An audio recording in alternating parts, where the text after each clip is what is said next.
Hi, everybody. Welcome to Monday Morning Live here at Healing with Marcus. This is an evening where we're going to talk on the theme of finding your inner freedom and what stands in the way of that inner freedom. I think I'm going to move the camera over a little bit. Seems like that would be helpful. Let's see. Like that. Welcome on board, everybody. We are here because we identify in one way or another as light workers. We feel in one way or another that we are seeking deeper knowledge. There's LEK. Welcome aboard, LEK. Welcome aboard, Mark, Johnny, and Shauna. So, Glenn Diller, hello from across the street. I'm very well, Glenn. I hope you are well too. Nice to see you on here. So, we are here to seek some form of inner freedom. And like even the title states, inner freedom is something that each one of us can find within ourselves. One of the first things that we have to realize and recognize is that much of our problems, much of our worries, much of our concerns are a part of our mind activity. And as we begin to recognize that most of our own suffering, of course there is certain suffering that has been impeded on us from the outside world. But most of what we end up struggling with in our day-to-day lives, in our regular, call it reality, is based in mind patterns, thought patterns that we all have. These thought patterns function as identifications. We identify with certain ideas, certain feelings, certain thoughts about the world.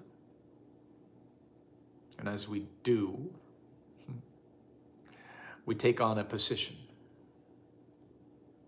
We are either this way or that way. We are left or we are right. We are identified with a skin color, or we're identified with a certain job, or we're identified with a circumstance. I'm a mother, I'm a father, I'm a son, I'm a daughter, I'm a grandson, I'm a granddaughter. And when we identify with all of these different outer circumstances, we also usually buy into a certain frequency. That can be easy to see with politics. We can see that the people who aren't on our side, we feel like they are wrong and that they are in a different frequency. We can also see it usually in relationships, both current and past. We can usually see how we paint a picture of ourselves as a victim, usually, and of the other person as some form of a perpetrator, some form of they did something wrong to us. And of course, that can always be the case. There can always be people who treated us unfairly, who treated us wrong. But when we carry that with us as an identification, as a thought, well, I'm a victim of this or that, we lose our inner freedom. We lose our sense of this moment-to-moment reality which we are in. When you move your awareness and your attention deeply into the now, we become aware that beyond, like Rumi said, beyond the field of right and wrong. Actually, what he said is beyond right and wrong, there's a field. I'll meet you there. So beyond the identifications with I am this person, I'm a man and I'm this many years old, or I'm a woman and I'm this many years old, or I believe in this party or that party, I believe in these thoughts or these thoughts. When we move our awareness into this moment, when we move it into the now, we suddenly begin to realize and recognize that deep down inside, we are so much more than these opinions. These opinions which carry a certain frequency and they make us feel certain ways. When we move beyond that and we move into the stillness of our inner self, we might begin to recognize that deep inside of us, we are life right now, happening right now, all the time.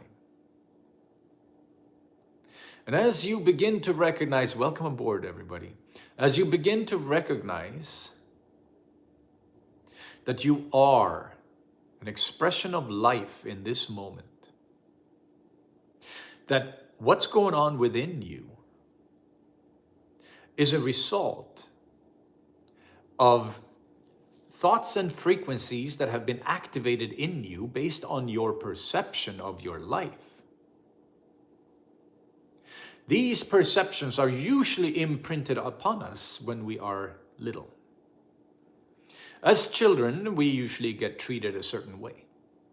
We get treated like the older brother, like the younger brother, like the older sister and the younger sister, or like the only child. But we get treated in a certain way.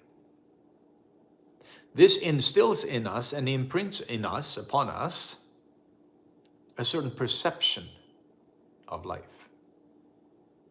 Just like when we watch our parents, when we are 2, 3, 4 years old, and we watch our parents do certain things, react in certain ways, feel certain ways about life.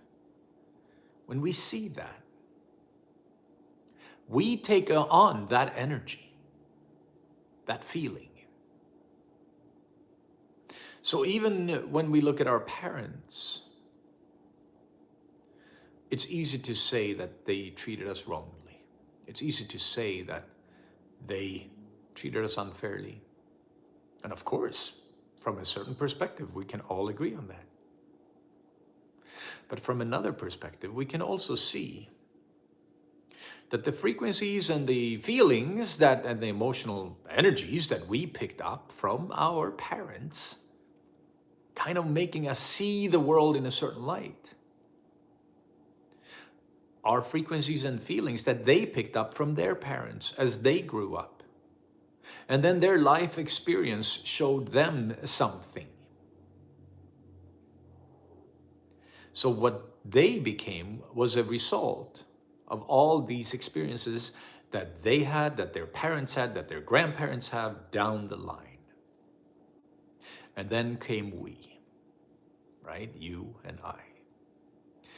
And as we see that what our parents did, when they had us, their intentions were never bad. Their intentions with having a child was never, oh my God, I'm going to neglect and hurt and injure this child for the rest of its life.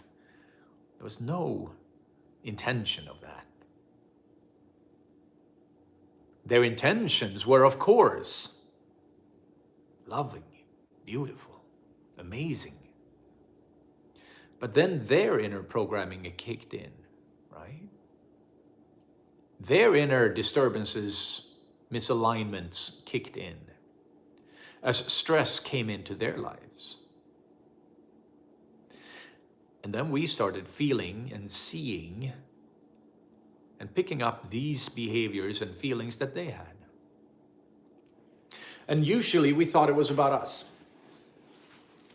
Usually we picked up on, oh my God, my dad or mom, they're afraid, they're angry, they're negative. It must be aimed at me. Because that's what children do. Like, it's easy to do, right? What we fail to recognize is that they did the best they could. With what they had, with where they were, they did the best they could. Just like you and I have always, even when you don't think that you did the best you could. I've done the best I could. Even when my actions and behaviors have hurt people, have been negative towards people, have sometimes been physically violent to people, even when my behaviors have done that, I still did the best I could in the moment. With the programming I received, with the inner turbulence that I was experiencing. So our goal now, as grown-up, free, adult individuals, is to begin to recognize, where am I still being controlled by old paradigms, old feelings, old thoughts about myself and the world? And how can I find freedom?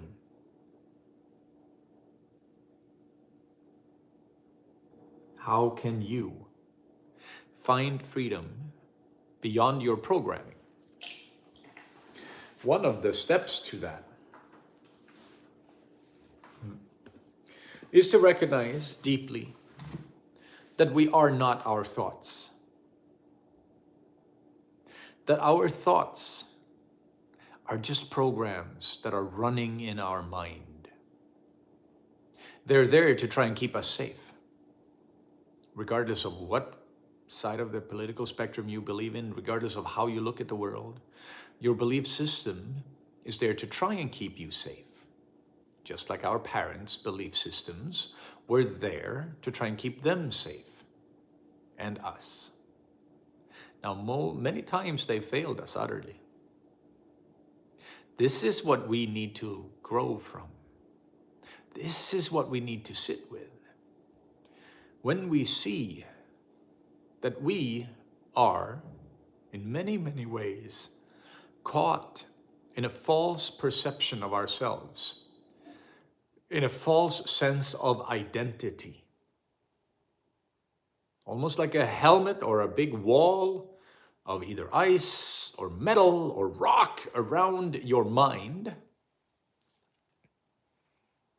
This is the false sense of self. This is what keeps us trapped in our own self-made suffering. Not that we weren't victims growing up, because of course we can't help but to pick up on these energies and these frequencies.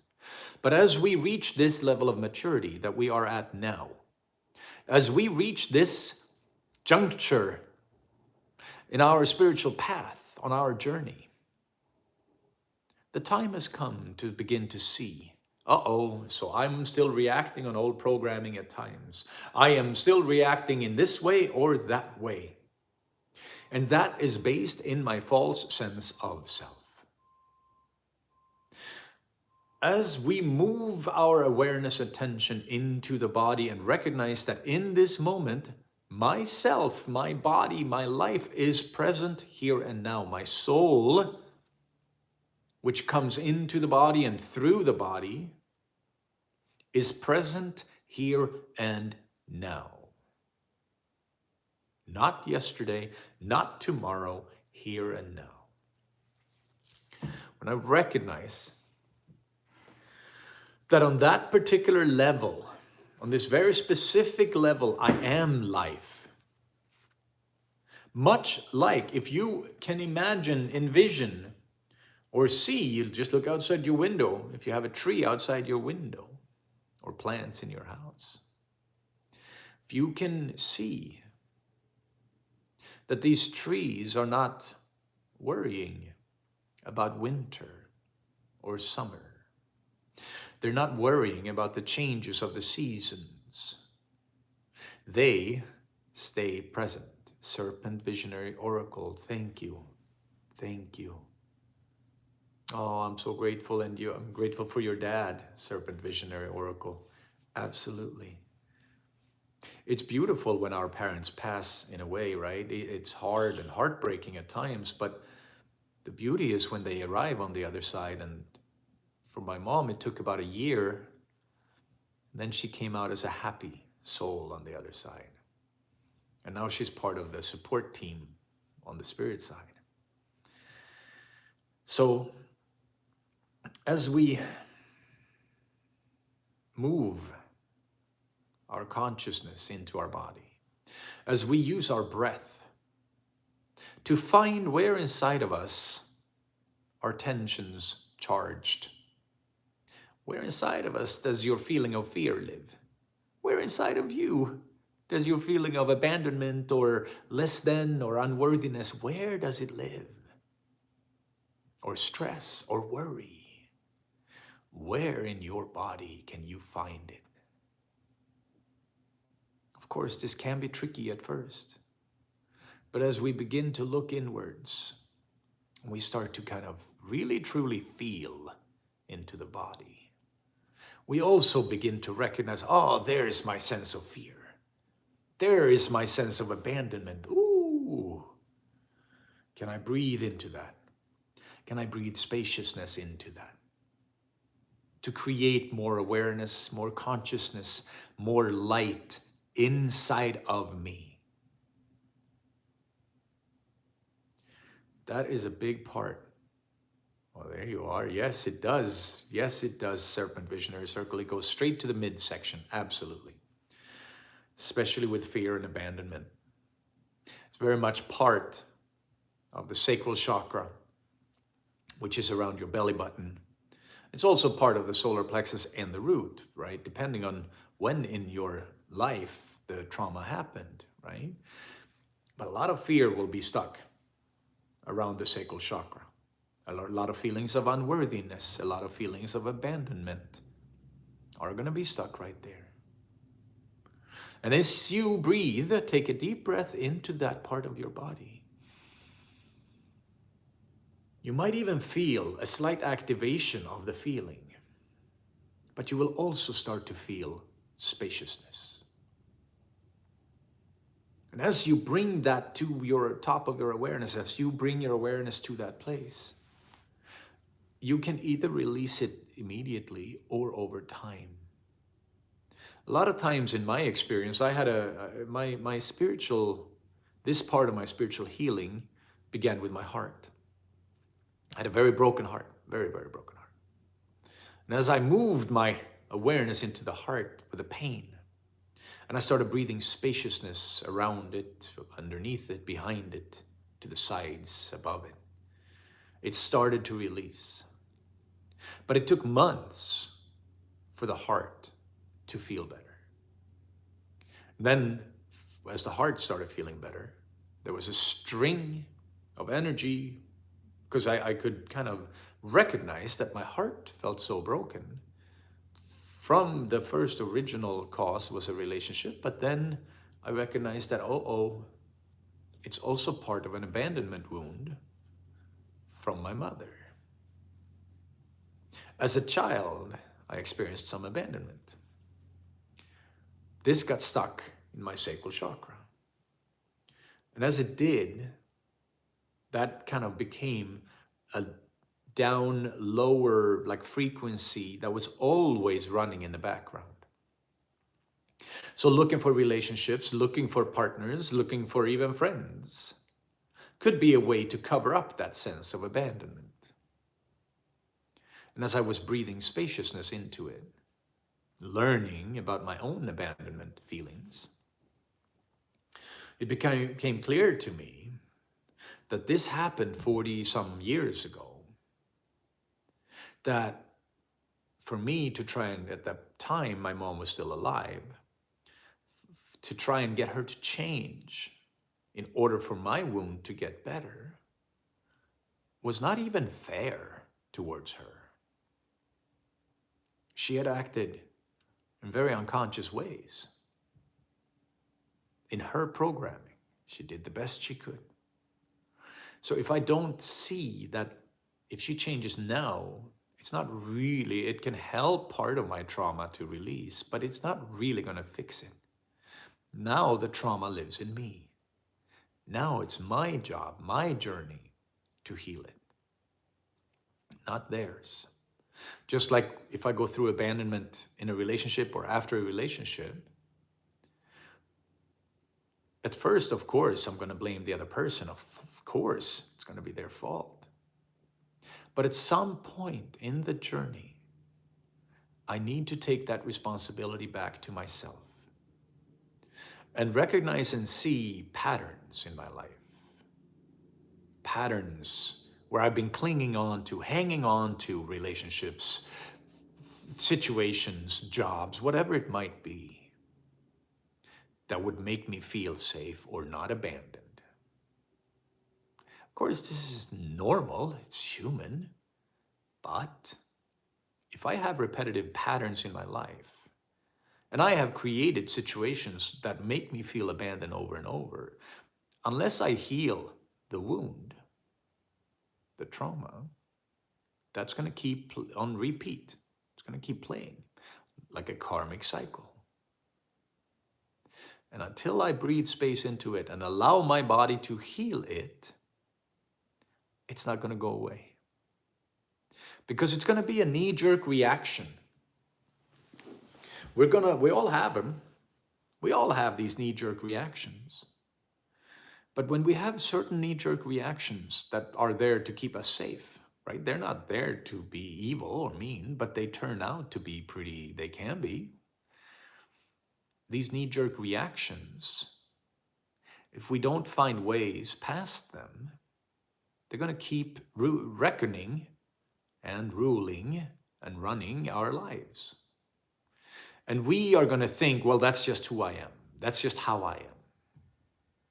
And again, this is a mistaken, like it's a mistake. It's a false sense of self. I've learned to breathe into this core solar plexus down to the root, give these places much love. No, it's not always easy, Serpent Visionary Oracle, but it sure as all heck is very helpful. It sure is very, very, in my experience, it's the way to heal my trauma. And yes, there are deeper paths, and yes, there's more to do, but it's absolutely imperative for anybody's journey, I believe, to find what's going on inside of us. There's Carla Uzuna. I will give you a call maybe after this. Thank you, Carla. I'm glad you came on. So when we bring our responsibility back to ourselves for what's now inside of us, we can break karmic cycles. We can break our perception even. And that may sound a little odd, but if I perceive the world as out to get me, or if I perceive the world as a pretty evil place or a pretty negative place, or the world is, all these partners are dishonest or manipulative or whatever it might be, until I can break my own inner perception of it, I'm going to keep living by it. And guess what happens when I believe the world to be a certain way? What's going to show up for me? Proof that the world is that way. And it's very interesting if you look into even quantum physics that are stating that an experiment is changed by the observer. That who is looking at the experiment will change the outcome. And on a very, very deep level, when we move into the world of energy, of spirit, beyond the world of the mind, beyond the world of this seeming reality, we move into a space where intention works, where intention matters.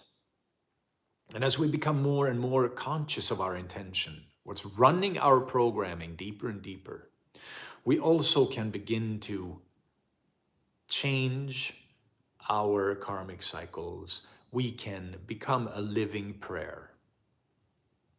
Becoming a living prayer means that we move with our awareness, with our consciousness into the world of the unseen, and we begin to affect the world from that place. See, our world starts in the unseen. Our world starts in the quantum field on every level. And as we begin to understand that with our intention, we can go in and affect that field, we can help heal major parts of our world. And it may happen over time, sometimes quickly, sometimes slowly. But the more and more of us, light workers, who move our awareness and attention, first we heal ourselves, then we move out and we help to heal the world. But it's very imperative that we heal ourselves first, that we learn about our false perception, our false sense of self, that this is just who I am.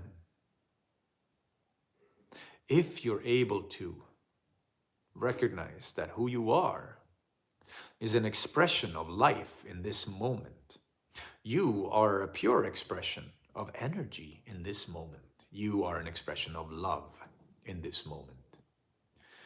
If you can start anchoring yourself into that deep inner knowing, you grow in understanding, you grow in love, in your capacity to hold love. And as that grows, as we, shamanically speaking, connect with our power animals, spirit guides, and other beautiful, lovely, wonderful, powerful entities and energies out there, we gain strength and power, and we help to heal ourselves and the world. It always has to start with ourselves, and then we heal the world. This is how we find our inner freedom. So many of us have developed different ways of feeling safe. It could be an addiction. Most of the times, addictions are ways for us to feel safe. It can be addictions to alcohol, to drugs, to food, to sex, to partners, to people, to social media, to whatever it might be. These addictions are there as a way for us to feel safe. And when we recognize that this is based in a false sense of self, something that in the Toltec tradition, they call it the parasite. The Mexican shamanic traditions, old shamanic traditions, the Toltecs, they call it the parasite, which is the parasite of fear. And it has enmeshed itself in our being. And when we begin to recognize, oh my God, I'm so often run by fear. I'm so often run by these different reactions, we can find inner freedom. Because here's the last step of that, right? When you start breathing spaciousness into your body, and you recognize that if I want to feel better, I need to live a different lifestyle. I need to live differently. I need to nothing wrong with going to the bars every now and then, but maybe we need to pull away from some of those activities so that we can experience a true sense of self more of the time. And maybe we need to pull away from certain vibrations in our friendship group so that we can sit in our deeper frequency more often. As we breathe spaciousness into the body, we release the trauma, it starts to move through us. We are now identified with a deeper sense of self. So when the trauma starts to move, it's not going to truly, completely floor you. It's not truly going to overcome you. You're going to be able to be the watcher of your mind, of your body. You'll be the observer of what is happening. You're watching this from a higher place. And as we do, then we start to grow roots into Earth Mother. Consciously, we envision growing roots into the earth. As you do, your feelings begin to change. There's an energetic shift in the root chakra and in the sacral chakra. And as that shift happens, you start to feel a little more grounded, a little more safe, secure, stable. And as that happens, it becomes even easier to breathe into the traumas, because now we can recognize. Now we can recognize our own reactions. With these roots into Earth Mother, with the releasing of the trauma, we can sit more in our own inner light. We can sit stronger, more anchored, more powerfully grounded. And as we do, that's when we start to move into that next space of recognizing the quantum field, recognizing energy movements in the quantum field, and becoming aware that with every intention and every action and every thought, we also affect that field. And the more, I guess the word would be appropriate, but the more aligned we are with our deeper self, the more aligned your thoughts are going to be. And when your thoughts get more and more aligned with your higher purpose in this world, it becomes easier to become a positive influence on the world. We become light bearers, light workers. We start to fill the world up with light. So instead of adding to the sense of separation and isolation and loneliness and negativity, we're adding to a sense of love, sense of communion, sense of togetherness, sense of, oh my God, we're all one.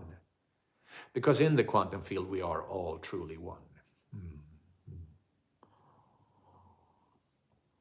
You guys have listened patiently for 32 minutes and 28 seconds. And I believe now we should go into a shorter healing session. So for about 10 minutes, we're going to go into our sacred space deeper. I suggest that you make yourself comfortable. I suggest that you bring your focus and your awareness into your body. If you have a specific problem in yourself, in your life, in your body, in your life situation, that you would like to release or have resolved, bring it up to the forefront of your mind. Ask your guides to help you release. And this energetic work we're doing here will also support you and help you release. So, another thing could be helpful to close your eyes and just take in the journey that we're about to take.